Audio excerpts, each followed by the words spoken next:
In the spring of 1974, at a farm liquidation sale outside of Pratt, Kansas, a 31-year-old woman named Nora Tillman stood in a field full of men who were buying equipment and walked away with something none of them wanted. She didn't buy a tractor. She didn't buy a planter, a grain auger, or a set of field cultivators. She bought 42 Angus cross heifers that the auctioneer listed as, and I'm quoting him directly here, a mixed lot of young females, some open, some possibly bred, condition variable, no health records. Buyer assumes all risk. He said it the way a man apologizes for something he can't fix. The heifers had been running on overgrazed pasture for 2 years. Their hip bones showed. Their coats were rough and dull, in the way that tells you the animal has been giving everything it has, just to maintain body temperature. The man standing next to Nora at the fence offered $400 for the lot and dropped out at $550. Nora paid $680 for 42 head of cattle that 3 different men at that auction told her weren't worth hauling home. She hauled them home. Let me tell you about Nora Tillman, because what she did with those cattle and what she built from that $680 purchase over the next 22 years only makes sense if you understand who she was and where she came from and what she had already decided about the way she intended to live.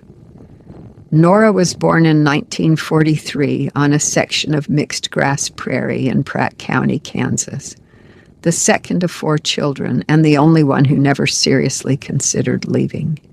Her father, Dale Tillman, ran a cow-calf operation on 640 acres that he had inherited from his own father and added to 40 acres at a time whenever a neighbor sold and Dale had the cash.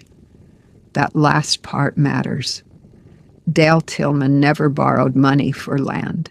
He borrowed money once in 1951 to put up a hay barn, and he paid it off in 14 months and told Nora, who was 8 years old at the time, that he had not slept comfortably for a single night of those 14 months, and that he did not intend to repeat the experience. Dale was not a machinist or a diesel mechanic in any formal sense. He was something rarer and harder to name, a man who had grown up during the Depression on a farm, where if something broke and you couldn't fix it yourself, it stayed broken, and who had internalized that reality so completely that by the time Nora was old enough to hand him tools, he could diagnose a sick cow by her posture at 50 yards, rebuild a carburetor by feel in low light, and stretch $1 of farm income further than most men stretched 3. He kept a shop in a low concrete block building behind the house, with a wood stove in the corner and a workbench along the south wall that he had built from lumber salvaged off a granary that blew down in 1947. The tools on that bench had been acquired one at a time over 30 years, each one bought used, each one cleaned and hung in a specific place, and Dale could tell you where every one of them came from and what he had paid for it and what he had used it for first. He taught Nora to read cattle the way other fathers taught their children to read books. He taught her to look at a hip and see the condition score behind it, to look at a coat and hear the nutrition history it was telling, to look at a pasture and calculate the carrying capacity before she ever put an animal on it. He taught her that the auction barn was a place where other people set your price, and that the only way to control what your cattle were worth was to control who you sold them to and how. Dale Tillman died in February of 1971 of a heart attack in the shop behind the house, which is where he would have chosen to go if anyone had asked him. He was 63 years old. He left Nora a paid-for farm of 720 acres, a savings account with $11,400 in it, the shop and everything in it, and a cow-calf herd of 81 head that he had spent 30 years selecting for frame, disposition, and the ability to do well on grass without a lot of expensive inputs. He left her no debt. He left her 2 brothers who had moved to Wichita and a sister in Colorado Springs, and a mother who had passed in 1967. He left her, most importantly, a way of thinking about money and land and cattle that she had absorbed so completely by the age of 27 that she could not have separated it from herself if she had tried. Her brothers offered to help her sell the farm. She thanked them and told them she'd call if she needed anything. She didn't call. Now the heifers. When Nora Tillman looked at those 42 rough-coated, hip-showing, no records Angus cross heifers at that liquidation sale in the spring of 1974, she did not see what the man next to her saw. He saw a problem. He saw vet bills and uncertainty and the risk of open heifers that might not settle and thin animals that might not make it through a Kansas summer without significant feed cost. He saw liability. He dropped out at 5:50 and walked over to look at a used hay rake. Nora saw genetics. She saw a frame that, under 2 years of neglect, was still correct. She saw hip width and shoulder depth that told her these animals had been well bred before they were poorly kept. She saw heifers that, with 60 days of good grass and a mineral program and a clean bull, would look entirely different. She saw, underneath the rough coats and the protruding hips, exactly the kind of foundation female that her father had spent 30 years trying to build his herd around. But that's not the whole story of why she bought them. The whole story requires a flashback of about 8 months. In the summer of 1973, Nora Tillman drove to Hutchinson, Kansas, and spent an afternoon in the public library reading every issue of the Kansas Stockman she could find from the previous 3 years, and then she drove to a farm outside of Haven and spent 2 hours talking to a man named Harold Getz, who had been selling beef direct to customers in Wichita since 1969. Harold was 61 years old and tired and looking to slow down, and he talked to Nora for 2 hours about what worked and what didn't, and what his customers actually wanted, and what they would pay for it. She took notes on a yellow legal pad. She asked him what his average customer paid per year.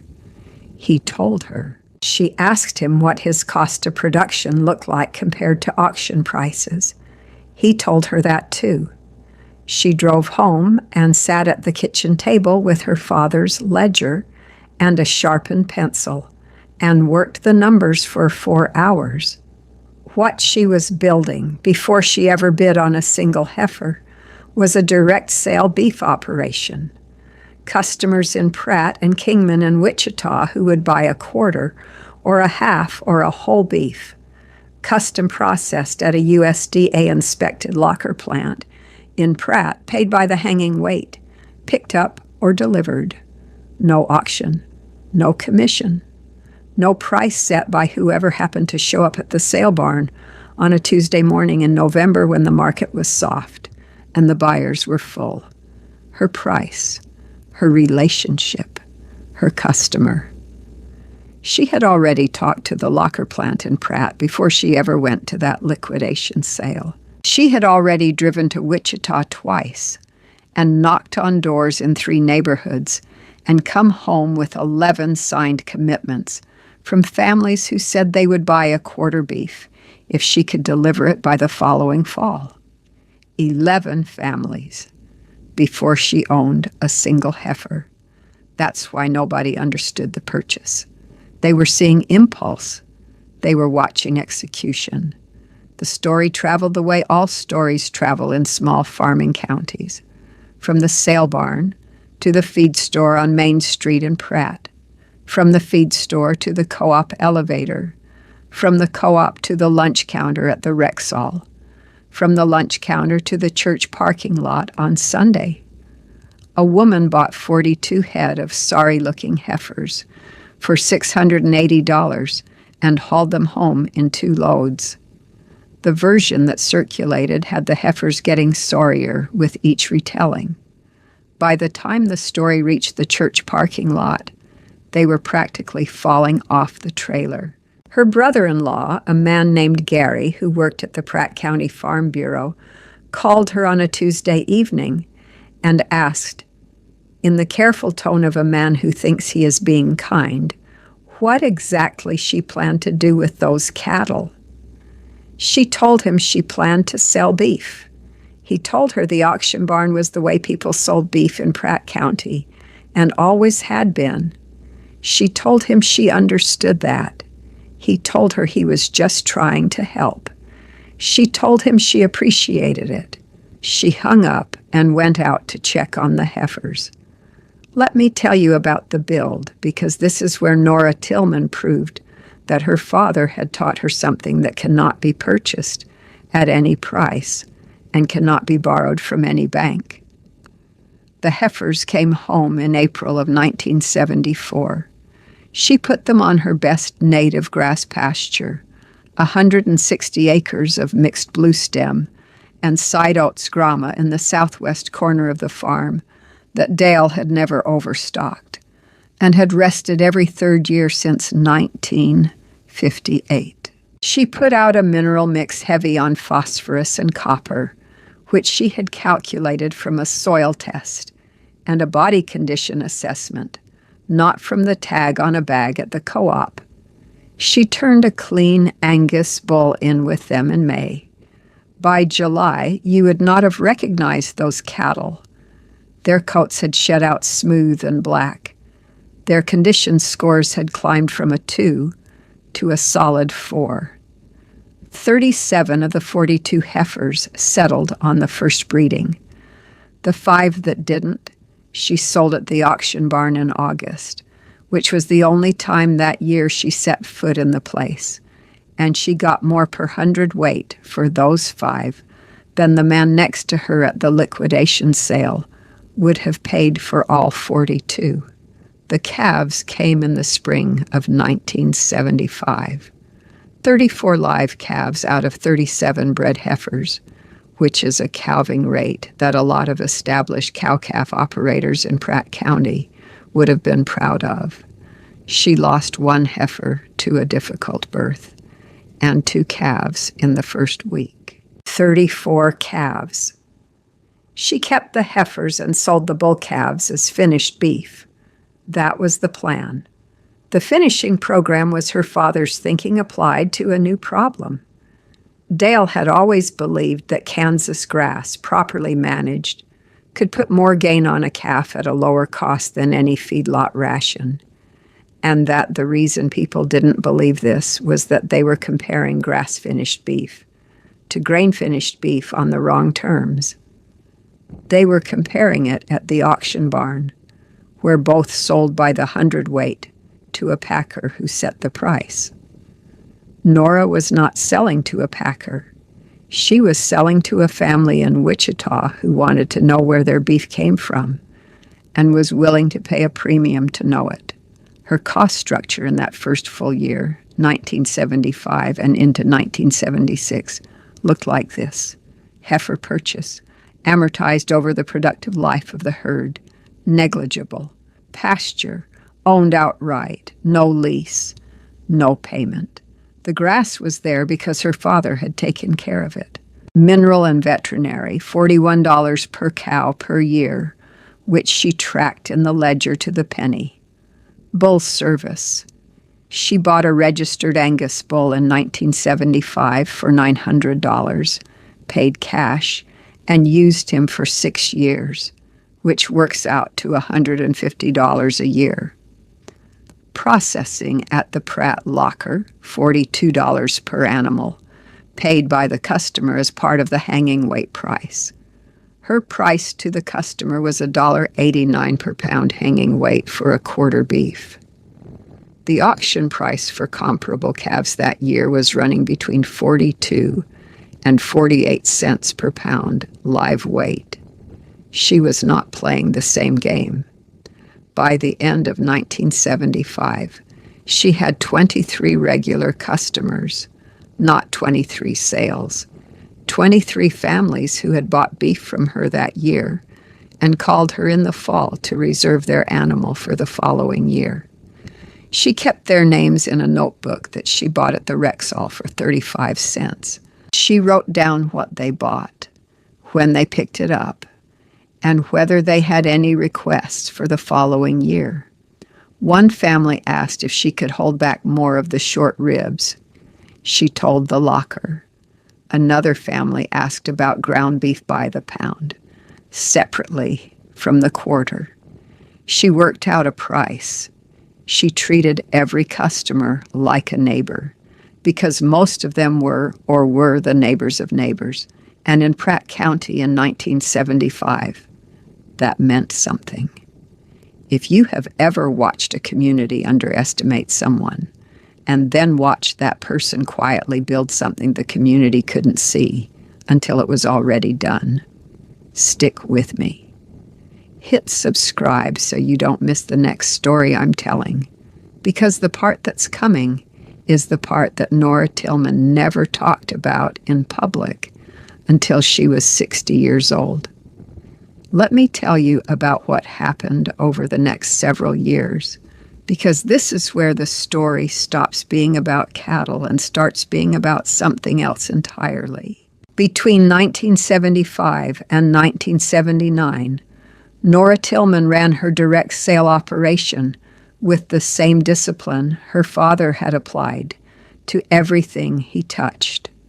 She expanded the customer list by 12 to 15 names per year, not by advertising, because she never advertised, but by word of mouth from existing customers who told their neighbors and their coworkers and their church friends. She kept her prices steady, adjusting them once every 2 years by a small amount that tracked her actual cost of production, not the commodity market. When the commodity market spiked in 1973 and 1974, her price barely moved. When it dropped, her price didn't follow it down either. Her customers understood this after the first year, and most of them preferred it. They liked knowing what they were going to pay. They liked not having to watch the markets.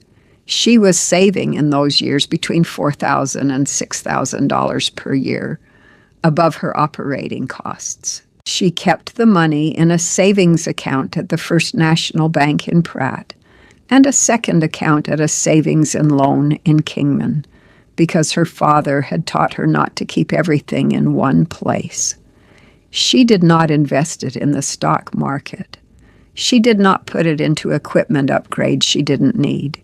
She put it in accounts that paid interest, and she left it there. By 1979, she had 61 regular customers.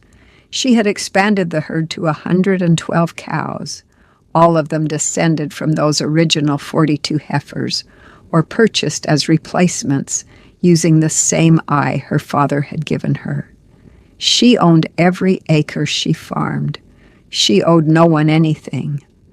The locker plant operator in Pratt, a man named Vernon Schick, who had processed her cattle since 1975 and had watched her customer list grow from 11 names to 61, told her one afternoon while she was settling an invoice that she was running the cleanest small beef operation he had seen in 30 years of processing.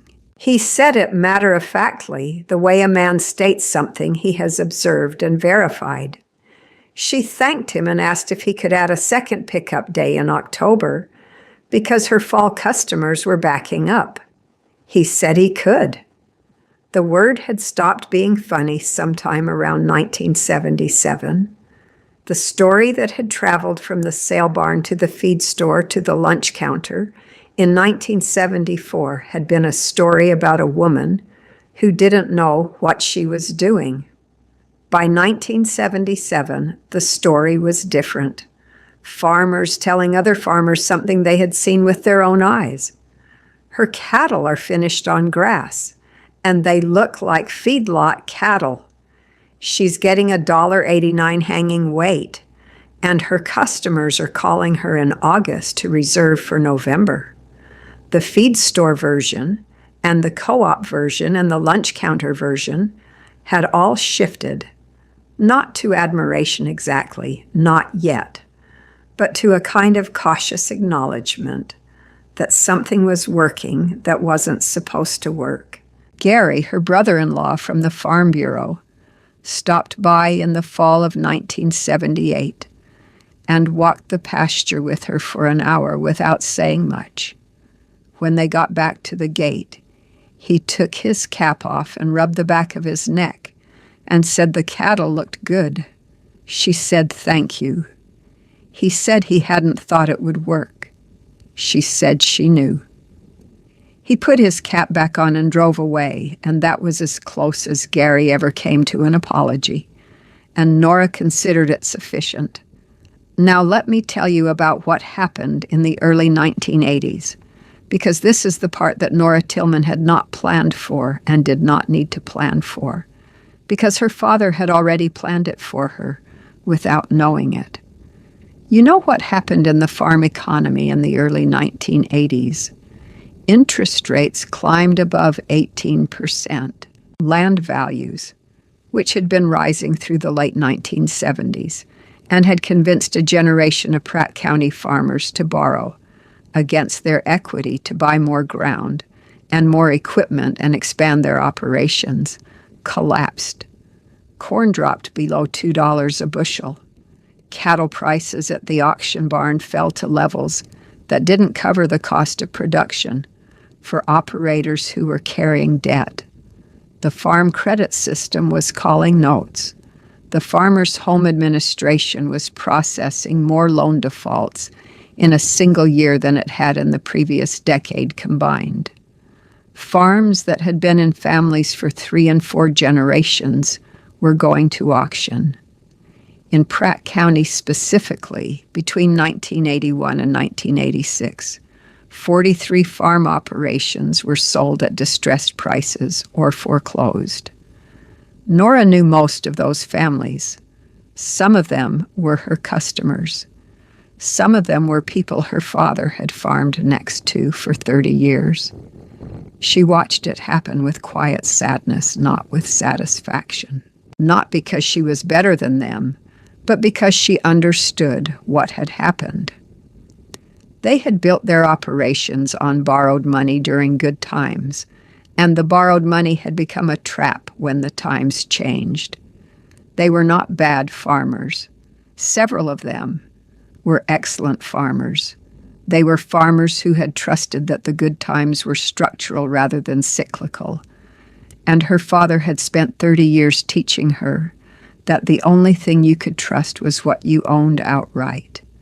Her expenses in 1982 looked almost identical to her expenses in 1978. Her pasture cost nothing extra. Her cattle were paid for. Her processing fees had gone up slightly, and she had passed the increase to her customers with a letter explaining exactly why, and not a single customer had left. Her savings, which she had been adding to every year since 1975, sat in those 2 accounts, drawing interest, and the interest rate environment that was destroying her neighbors was paying her more on her savings than she had ever earned before. She did not say this to anyone. She continued to farm. She continued to call her customers in August and take their reservations and bring their cattle to Vernon Schick at the locker in October and November. She continued to write their names in the notebook. In the fall of 1984, a farm of 320 acres that adjoined her property on the east side came up for auction. It had been the Hendricks place for as long as anyone in Pratt County could remember. Gerald Hendricks had borrowed heavily in 1978 to buy an additional quarter section and a new tractor and a set of equipment that he had needed and some that he hadn't. And when the rates climbed and the land values dropped and the cattle markets softened, the note came due in a way that Gerald couldn't answer. He was 54 years old, and he had farmed that ground his entire adult life. The bank set the auction for a Thursday in October. Nora drove to the auction in her father's pickup, which she had maintained herself since 1971, and which had 212,000 miles on it and no payments. She wore the same canvas coat she wore to check cattle. She stood near the back of the crowd, which was large because 320 acres of Pratt County farmland adjacent to a highway was not a small thing, even in a distressed market.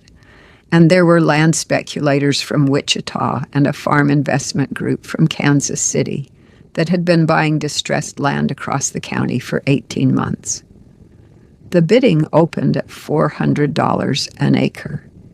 The investment group from Kansas City pushed it to $550. A local farmer named Dwight Pryor, who had somehow kept his own operation intact, went to $575.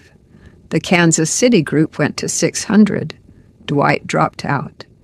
The auctioneer called for $610, and Nora Tillman raised her hand. She bid it to $640 an acre. The Kansas City group went to $650. She went to $660. They went to $670. She went to $680.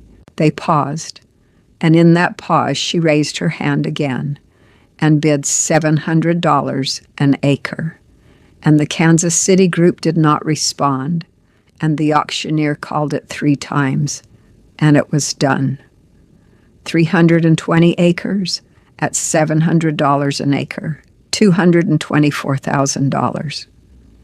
She wrote a check from the First National account in Pratt and the savings and loan account in Kingman, drawing from both, and she handed it to the closing agent without a word.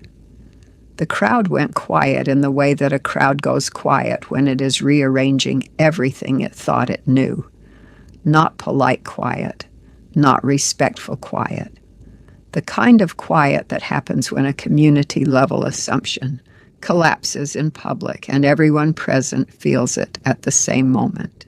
A 31-year-old woman had bought 42 sorry heifers for $680 in 1974, and a woman who is now 41 years old had just written a check for $224,000 for the farm next door, while the men who had laughed at the heifer purchase were losing their own ground.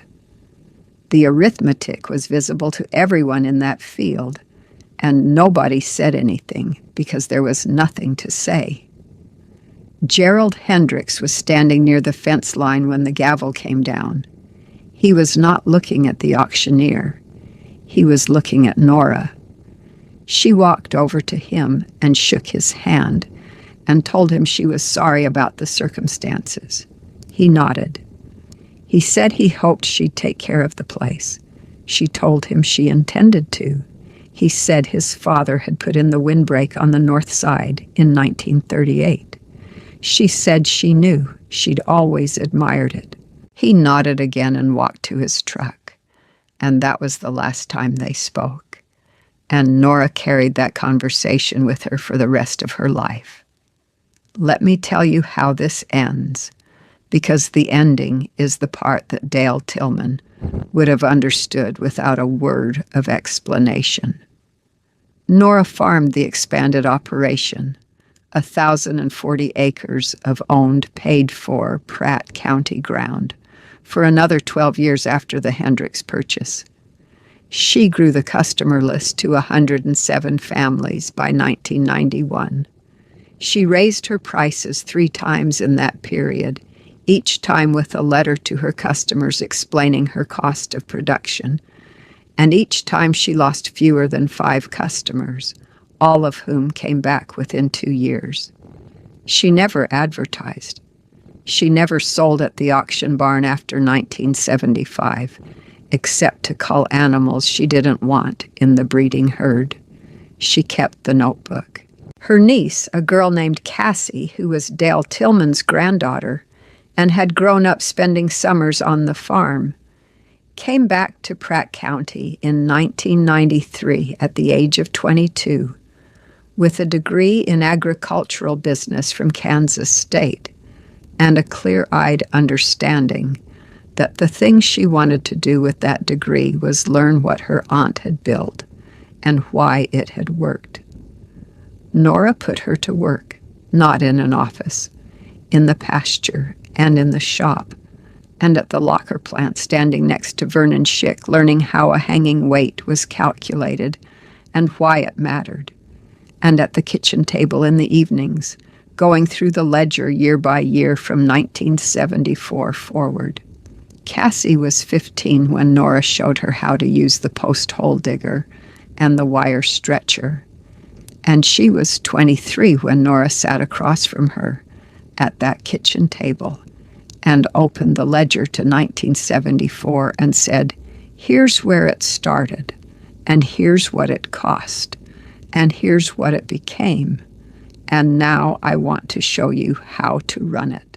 In 1996, the Kansas Cattlemen's Association held their annual meeting in Pratt, and someone on the program committee who knew Nora's operation asked her to speak for 20 minutes about direct marketing. She had never spoken publicly about her operation before. She stood at the podium in a wool blazer she had owned since 1979 and looked out at 300 cattle producers from across the state and said what she had been demonstrating for 22 years without saying. She said that the auction barn is a useful tool for setting a floor price, but a floor is the lowest you can go, not the highest. She said that every year she sold at auction was a year. She let someone else decide what her work was worth. She said that the customer who calls you in August to reserve their November beef is a customer who has already decided your work is worth something, and that relationship is worth more per pound than any spot market that has ever existed. She said that her father had taught her that a paid-for farm is the only farm a bank can't take from you, and that the same principle applies to a customer list. If you built it yourself, and they came because of you, and they stay because of what you deliver, nobody can take that from you either. She said she had started with $680 and 42 heifers that 3 men at an auction told her weren't worth hauling home. She did not say what the operation was worth in 1996. She didn't need to. The people in that room could do the arithmetic. Gary, her brother-in-law from the Farm Bureau, was in the audience.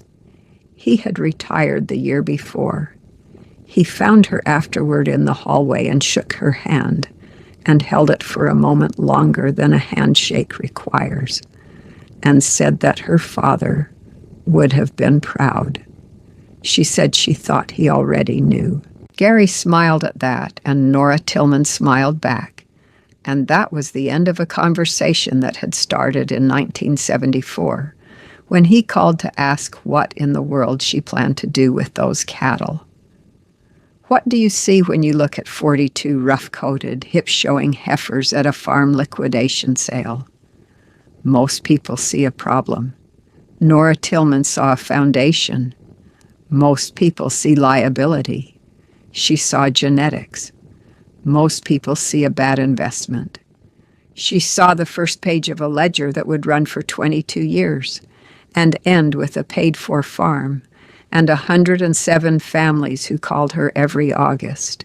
$680, a liquidation sale in Pratt County, Kansas. A woman who had learned from her father that the only price that matters is the one you set yourself. The cattle nobody wanted in the hands of the woman nobody understood, until the day she wrote a check that the county couldn't argue with. They said nobody wanted those heifers. She wanted them. That's the difference between someone who buys and someone who builds.